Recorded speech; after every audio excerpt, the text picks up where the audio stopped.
Ballzy news. News with balls. What's going on, good people?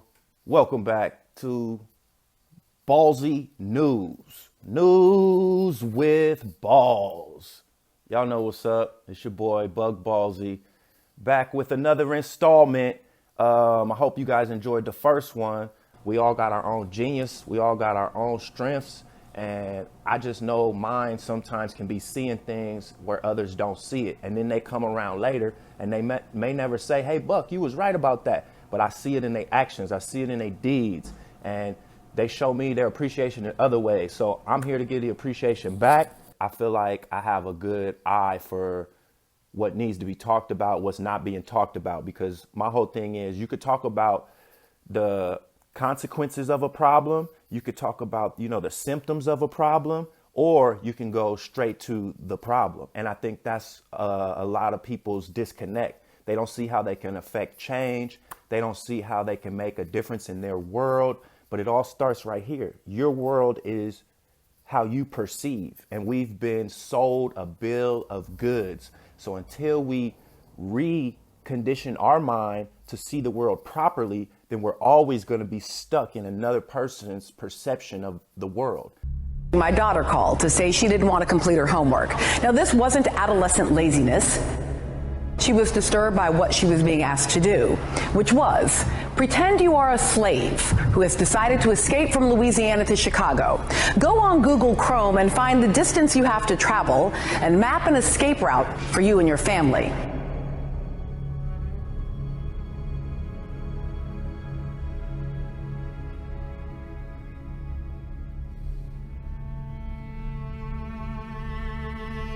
There were no official slave ships, nor were there any ships created for the intended purpose to carry only slaves.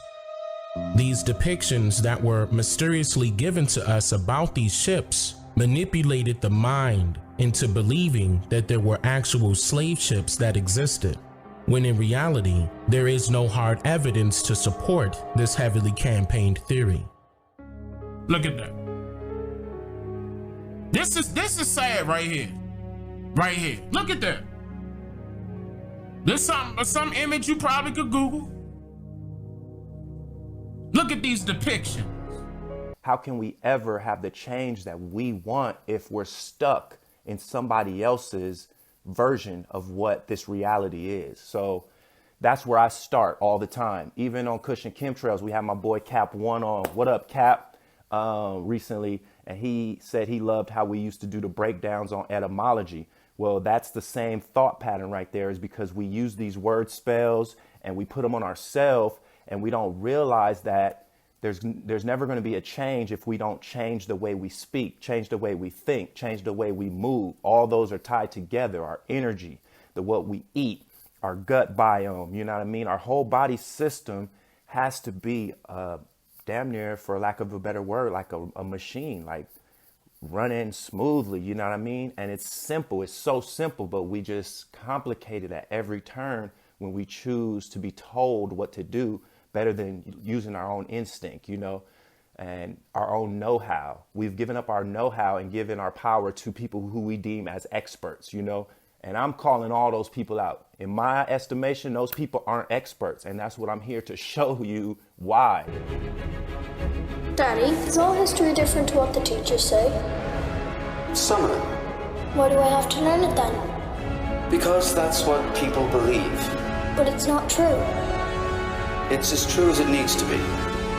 You understand why? To maintain order, to maintain power. Exactly. Come on, dinner time.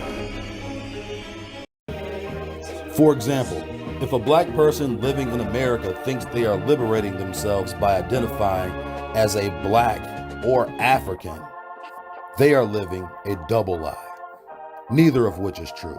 Black is a color, also meaning legally dead in the eyes of the law. Africa is a continent from which none of their ancestors are from. This is an idolized institution of perversion, a spell cast over the minds and souls of the blind and the wicked, who seek answers from those immoral institutions for the comfort of a good night's sleep in a bed of lies. A well-intentioned fool is still a fool indeed. Why do we blindly accept their answers as true, when the same people who are providing the answers are guilty of conspiracy, theft, and murder? So we're going to start with this boule stuff because it's important to me. I've dealt with race my whole life, you know, for whatever reason. And oftentimes they say people like me have a heightened sense of racial aspects because I'm, you know, what people would deem like mulatto or fair skin or light skin or, you know, whatever, pass as white, you know. And I've never put myself in that category, just so people know my family is not of that ilk. Like, I'm not from any fraternities. My mother and father are not from any fraternities. I don't have any connection to any secret society groups. The NAACP was a predominantly Zionist white organization from its very inception. All of its officers, with the perverse hybrid exception of Du Bois, were either white abolitionists or Jewish. And Du Bois' role was merely as a public relations figurehead with no executive authority. The organization would go on to recruit several other Jewish leaders for pivotal roles within the organization. The NAACP would even recruit funds from Jacob Schiff, a German Jewish financier, for the Rothschild family, whom had ironically funded communism and the Bolshevik Revolution. One of Schiff's major contentions with the Bolsheviks was their apparent anti-Semitism. But of course, the leaders of the Bolsheviks themselves were Jews. Vladimir Lenin, Leon Trotsky, even Stalin and Karl Marx had changed their names to conceal their Jewish identity, and then posed as revolutionaries and anti-Semites before the world, funded by the propaganda machine that has now amalgamated itself into the NAACP, socially accepted as white, just as the founding members of Sigma Pi Phi, Henry Minton and Algernon B. Jackson.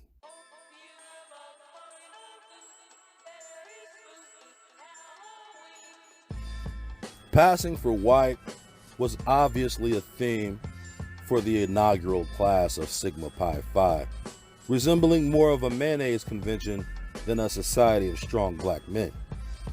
Henry McKee Minton, co-founder, was the son of a mixed-race Union colonel and slumlord, John McKee. McKee, a man who erected housing projects in Philadelphia for blacks migrating north after the Civil War. McKee became wealthy by exploiting black transplants to Philadelphia by exchanging deeds to their lands and property they owned in the South for rent vouchers in his Philadelphia housing projects. At the time of his death, John McKee was recognized as the wealthiest colored man in America, with over $4 million and over 4,000 acres of land scattered throughout different states. He only left $50 for each of his children in his will, however, while leaving the majority of his estate and wealth, over $2 million, to the Catholic Church, entrusting Archbishop Patrick John Ryan as the executor of his estate. I do know of people in my family, extended family, that are a part of fraternities or sororities, and even maybe the Black Masonic group, what's the name? Prince Hall Masons. So I'm familiar with these organizations, but as I've gotten older, I've realized that what people in the black community, hip hop community, whatever, early in the 2000s, we started using the word Illuminati, and we started trying to figure out why these so-called uppity black people, or there's a higher level of black elite, you know, that try to impose a certain thought process on the masses. What you're looking at in this image are what's called maroon people, and they are the oldest black Catholics in the world. One of the oldest groups of black Catholics. It's Black Catholics in the United States and a History of Race in the Church. You can read this by the Atlantic. Garvey family was one of the first black families to be indoctrinated into Catholicism. And that's why most of your black popes and black priests are Africans. Like, you don't got a lot of black Americans in the Vatican Mass, bishops and archbishops. All of them be from Jamaica, Nigeria, Eritrean.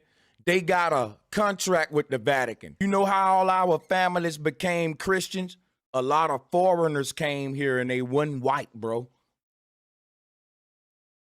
They don't want to let you know about the black pilgrims who showed up in top hats. Here they go today, y'all. Yeah, the Knights Templars was an integrated group. The Knights Templar was a group of agents and contractors working for the Queen. And guess what? She contracted all races. In fact, if you was a foreigner, you were more acclaimed by the Queen. You made more working for the Queen as a foreigner, damn near. They pride you more because you can spy on your people. They see a white dude dressed like this coming into your community, we'll shoot him down a mile away. But an old black dude dressed like that, we'll give him a shot. This is infiltration. Black struggle, as we all know, is big business. And this has been exploited to no end, probably for longer than I can even prove or, explain to you on paper, going back to maybe when the Arabs, started conquering the motherland of Africa, you know what I mean? And it happened all over the world, though. They want us to be tied to Africa with this out of Africa theory so that we don't know that, indigenous, aboriginal people all over the world have similar cultures, look pretty similar, have similar features, but we're different at the same time. Like, we should be proud of being here, native to this land, you know what I'm saying? And not always attach ourselves to something else that we've been told that we are. We went from Indian, colored, Negroid, Negro, black, African American, all these things, Latinos, Spanish, all the different names that we go through, Hispanic, you know what I'm saying? Instead of claiming our birthright right here where our feet are planted. Tut's tomb of the Arkansas Valley because it was being ransacked by a mining company that had control of the land. The local citizens were outraged and pressured the Oklahoma legislature into passing an antiquities law in 1935. Unearthed at this site was one of the best preserved and largest of the Mississippian figurines, a human effigy pipe standing 11 inches tall. The adornments, the cap, braid, beaded necklace, and feathered cape, give us a rare portrait of a member of the elite of that particular society. Does this artifact look Asian? Does this artifact look Caucasian? This perfectly preserved remnant found in the heart of America resembles what some would call a Negro. Inevitably, in depiction after depiction, Indians have been whitewashed into Euro-Mongoloid hybrids. But the bodies that were exhumed from the burial mounds were all Negro. Quote, "It is an adage among travelers that he who has seen one of the Indians has seen them all. So much do the individuals of this race resemble each other, notwithstanding their immense geographical distribution and those differences of climate which embrace the extremes of heat and cold. The half-clad Fuegan, shrinking from his dreary winter, has the same characteristic lineaments through an exaggerated degree as the Indians of the tropical plains. And these again resemble the tribes which inhabit the region west of the Rocky Mountains, those of the great valley of the Mississippi, and those again which skirt the Esquimaux on the north. All possess alike the long, the lank, the black hair, the brown or cinnamon-colored skin, the heavy brow, the dull, sleepy eye, the full compressed lips, and the salient but dilated nose. These traits, moreover, are equally common to the savage and civilized nations. It cannot be questioned that physical diversities do occur, equally singular and inexplicable, as seen in different shades of color varying from a fair tint to a complexion almost black, and this too under circumstance in which climate can have little to no influence. So also in reference to stature, the differences are remarkable in entire tribes, which moreover are geographically proximate to each other. These facts, however, are mere exceptions to a general rule and do not alter the peculiar physiognomy of the Indian. Physiognomy physiology of the Indian, which is as undeviatingly characteristic as that of the Negro. For whether we see him in the athletic cherub or the stunted Shayama or the dark Californian or the fair Bora, he is an Indian still and cannot be mistaken for being any other race. These theories would eventually settle on the falsity that Asians who traveled across the Bering Strait were the first people to populate the Americas.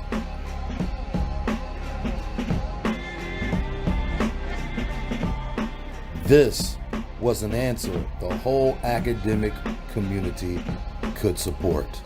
The first Americans were not black or Negro.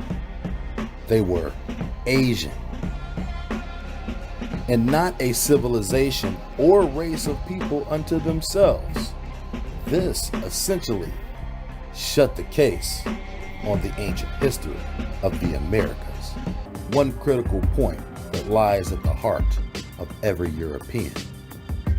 If they tell the truth about how highly civilized and advanced these people were, how would they be able to take credit for their achievements? And as you know, the heathen prides himself on stealing the works of men and claiming them for his own. So is there any proof that the advanced mathematic, geometric, or astronomical technology used to build the pyramids of Giza was in practical application anywhere else on Earth between 2750 BC and the year 1798?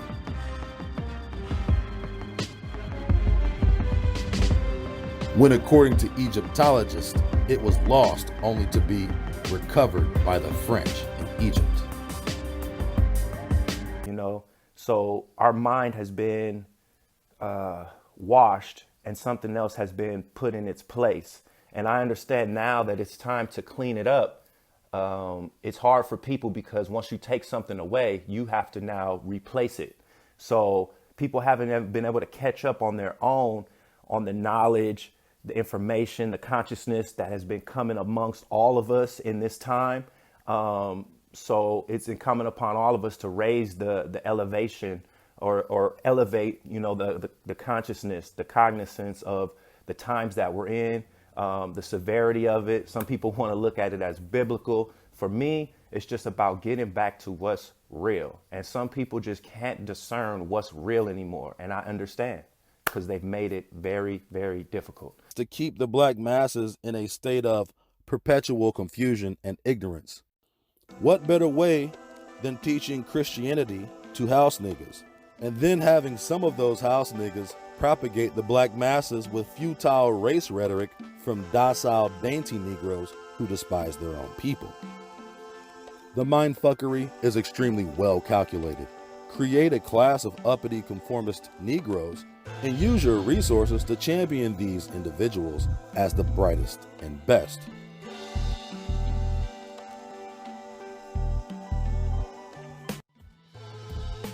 While many of these men were mulattoes passing as white, and even several with non-indigenous American roots, it is a matter of fact, non-American blacks were at the forefront of black Hegelian deception in the early 20th century, as the quasi-leading voices of black America were tokens funded by Zionist, Jewish, first and second generation immigrants. Du Bois, although American-born, was the offspring of Anglo-Dutch French immigrants.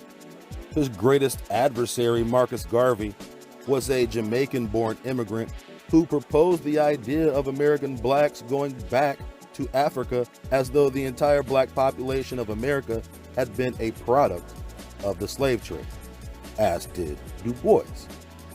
But nothing could be further from the truth.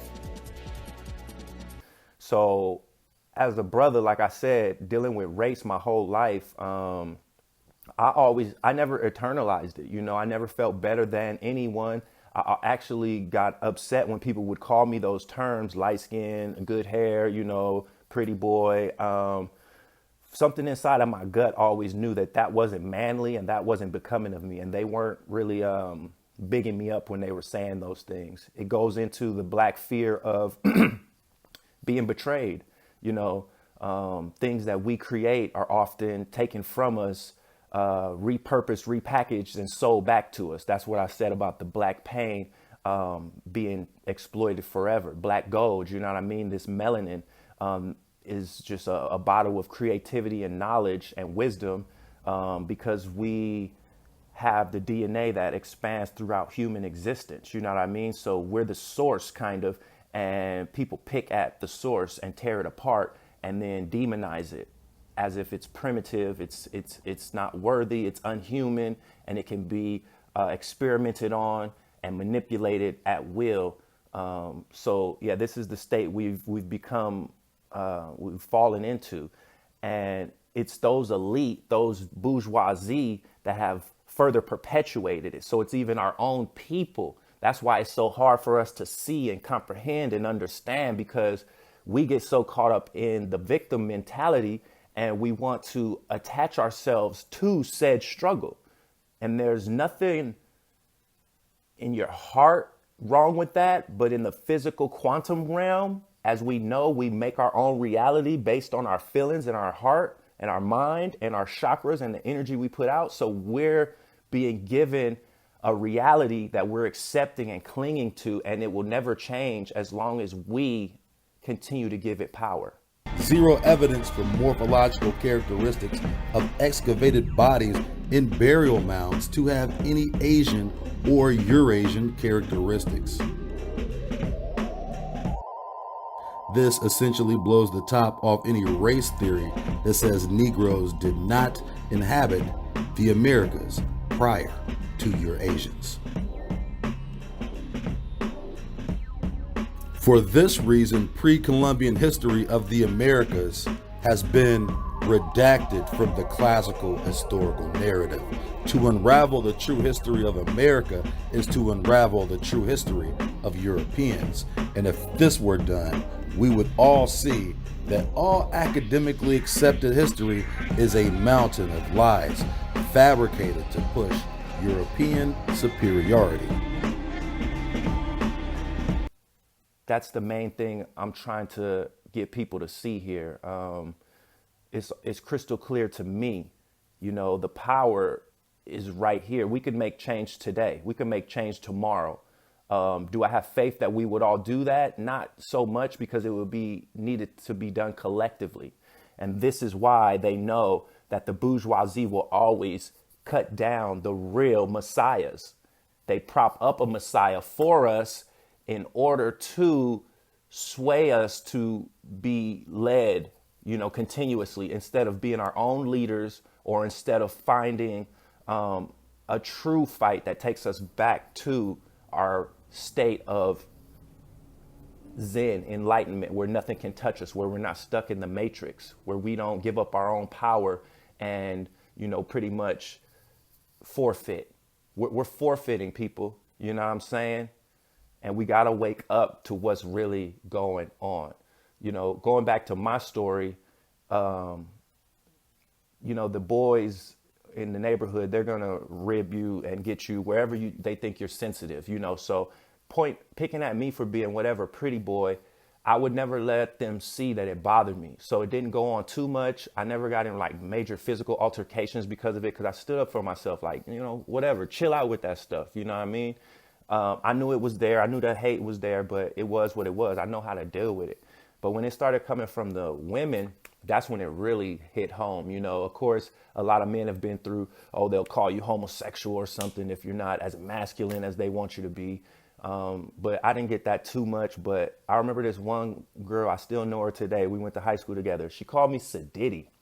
And I didn't even know what that meant at the time. I thought she was calling me uppity or cocky. I've been called arrogant before, which is just confidence. But a lot of women want to, you know, call it something different. But the reason why I bring up her calling me Sadiddy is because it brings up this notion of, like I said, the upper class, the high society of black bourgeoisie, which is real.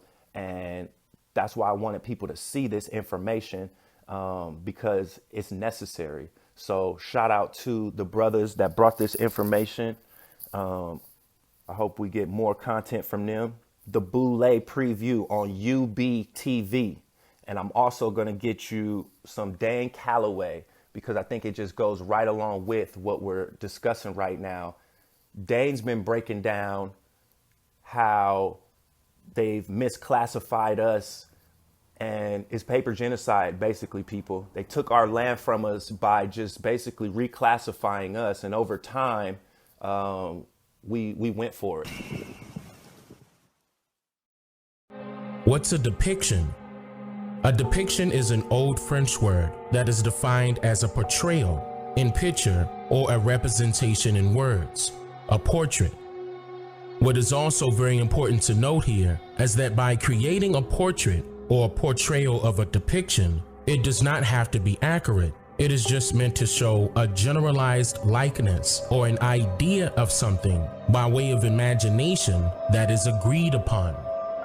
So it seems like that's the colonizers, the white man, whatever you want to call it, people in power, the bankers, the ones that, you know, truly take over the world. When you're talking about Illuminati and secret societies, these people have found a way to steal people's land and resources based on paperwork and debt. You know what I mean?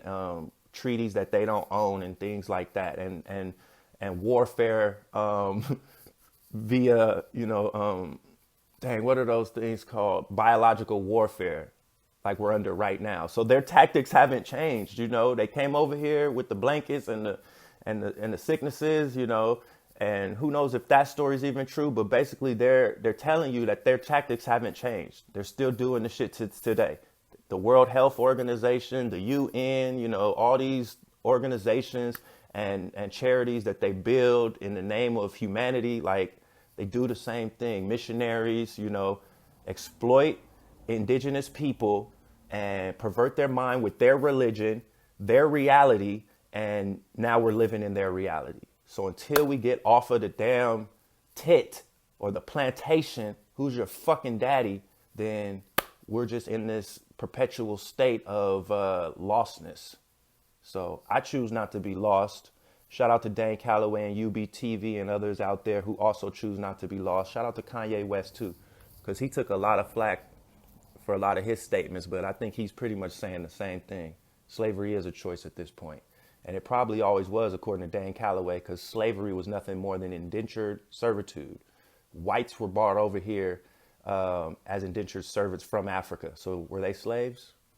And do we really believe that millions and millions of people were brought over here on boats before they even had ships with engines? Just boats, sailors, brought millions and millions of Africans over here like a well-organized business, like a machine. That's why we're in a wash, people, because you believe that there's a man on this earth that could organize something that massive and pull it off and change the course of history, repopulate whole continents with new people. No, motherfuckers, that's dumb. But I guess when they tell it to you as a child and then everybody else believes it, it's easy just to go along with it. Well, we're done going along with it. And I'm done calling myself black or trying to fit into somebody else's narrative. And other people that look like me are trained to call me a sellout by saying stuff like that. But I'm way well past that. Names won't hurt me anymore. Because all that is just a control and a constraint too. You know, like that girl that called me Sadiddy, you know, or my buddy asking me, shout out to Roman, what do you feel about Dr. Umar and his comments about mixed race relationships? Well, my wife is Mexican.